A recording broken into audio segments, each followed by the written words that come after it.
चलिए फिगर 1.1 को समझते हैं। ये आपकी एनसीईआरटी में ऐसे ही दिया हो, वो सेम तरीके से।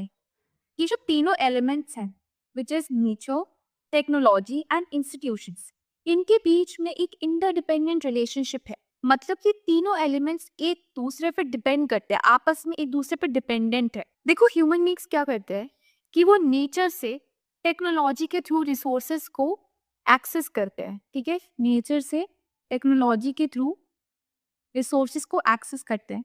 फिर वो इंस्टीट्यूशंस बनाते हैं जिससे कि उन रिसोर्सेज का यूज कर सके हम अपने इकोनॉमिक डेवलपमेंट के लिए। एक उसको मैं एग्जाम्पल से बताती हूँ कि तीनों ही एक दूसरे पे इंटरडिपेंडेंट है। जैसे हमें ना नेचर से क्रूड ऑयल मिलता है, ठीक है। हम टेक्नोलॉजी यूज करते हैं, उसको हम किस में कन्वर्ट करते हैं?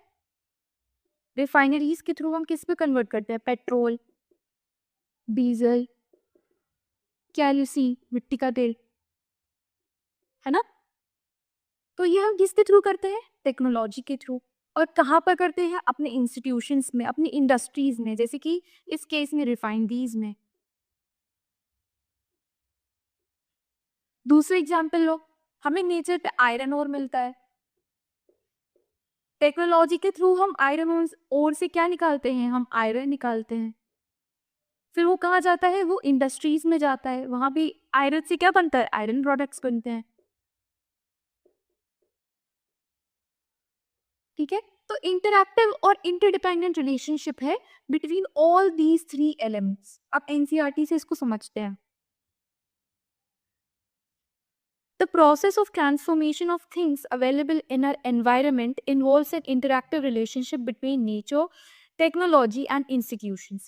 Human beings interact with nature through technology, ठीक है? Interact with nature through technology and create institutions to accelerate their economic development. Next para कहता है, do you think that resources are free gifts of nature as is assumed by many?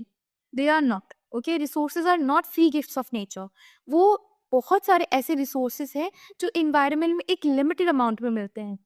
Resources are a function of human activities. Resources को resources कौन बनाता है? Human activities बनाती हैं।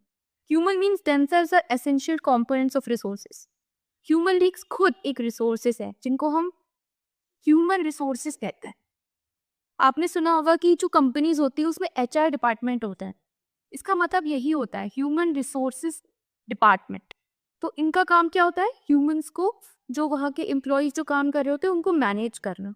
ठीक है, क्यों होता है? क्योंकि कंपनी के लिए ह्यूमंस या एम्प्लॉयज जो उसमें काम कर रहे हैं वो कंपनी के रिसोर्सेज है।